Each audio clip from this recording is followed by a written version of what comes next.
Pip, pip, pip, pip, pip, pip, pip, pip, pip. Salut mes amis, ça va, j'espère. Aujourd'hui, je vais te parler de l'histoire La pierre qui pousse par Albert Camus. Tu vois que j'ai Eric avec moi. J'ai voulu recréer l'environnement de la classe, donc il va rester ici. On commence avec l'ingénieur français chargé de diriger la construction d'une digue pour un village touché par les inondations. Malgré sa tâche, il ne s'intéresse guère à la digue et se fascine davantage pour la culture locale et ses habitants. Un personnage en particulier, un coq avec sa promesse de porter un lord-pierre pour Jésus après avoir survécu à un naufrage. Darius, bien caté, participe à la cérémonie à la contre-cœur, se sentant obligé d'aider le coq à se tenir sa promesse. Maintenant, ma matrice à la page 183, au milieu de la page, c'est un peu long.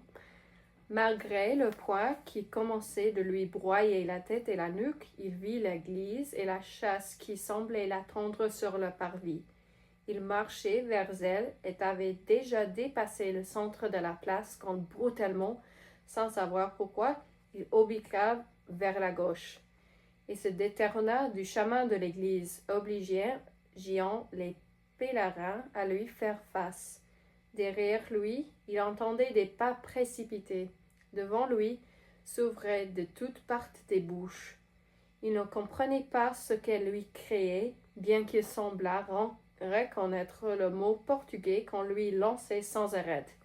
Soudain, Socrate aperçut devant lui, roulant des yeux effarés, parlant sans suite et lui montrant derrière lui le chemin de l'église. À l'église, à l'église, c'était là ce qui criait Socrate et la foule.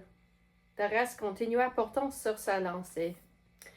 J'ai choisi cette scène parce qu'elle représente un moment clé pour Darius qui résume le message plus large, c'est du rejet de la coercition extérieure, qu'il soit religieux, sociétaux ou politique, en faveur de l'acceptation de sa propre autonomie.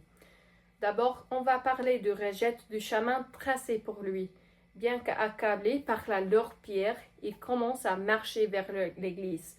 La foule lui crie dessus et le presse de continuer à marcher. Ces personnes représentent la pression sociale. Cependant, au moment le plus crucial, Thérèse dévie brusquement vers la gauche, dans la direction opposée à l'église. Camus nous dit que sa décision est brutale et qu'elle apprend sans savoir pourquoi. Ce changement marque une rupture décisive avec les forces extérieures qui avaient dicté ses actions jusque-là. Thérèse est entraînée plus profondément dans les pratiques religieuses du village et la pierre devient plus qu'un simple poids physique. Il finit par représenter les fardeaux imposés aux individus par la société, la religion et la politique. Tout au long de l'histoire, ces pressions extérieures pèsent lourdement sur Darius, mais dans ce moment de rébellion, il prend le contrôle de poids qui pèse sur lui. En rejetant le chemin littéral vers l'Église, il refuse de laisser des systèmes externes définir ses actions ou son sens des responsabilités. La pierre n'est plus seulement une obligation religieuse, elle devient une responsabilité personnelle. Il choisit de porter la pierre, non parce qu'on l'a exigé de lui, mais parce qu'il a décidé de se l'approprier.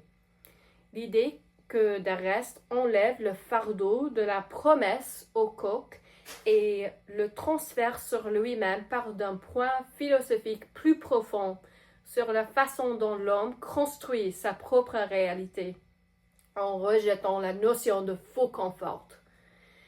Il s'agit d'un acte de libération existentielle où Darius se libère du poids oppressant des attentes extérieures et il embrasse la liberté qui découle de la prise en charge de sa propre vie.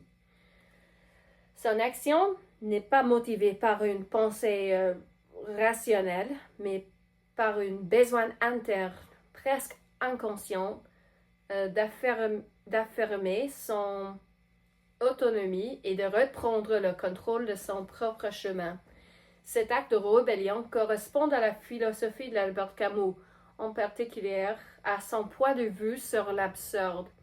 Pour Camus, la vie est intrinsèquement insignifiante et les êtres humains tentent souvent d'imposer un sens à un monde qui n'en a pas. Pour Camus, la révolte contre l'absurde n'a rien à voir avec le mépris ou le nihilisme. Il s'agit de vivre pleinement et librement face à l'absence de sens de la vie, sans s'appuyer sur des conforts extérieurs comme la religion ou la politique.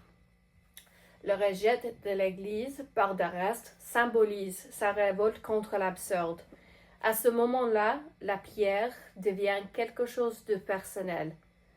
Ce n'est plus un symbole d'obligation religieuse, c'est son propre point à porter. Et il choisit de le porter selon ses propres termes. Et ça, c'est tout de mon exposé. Au revoir.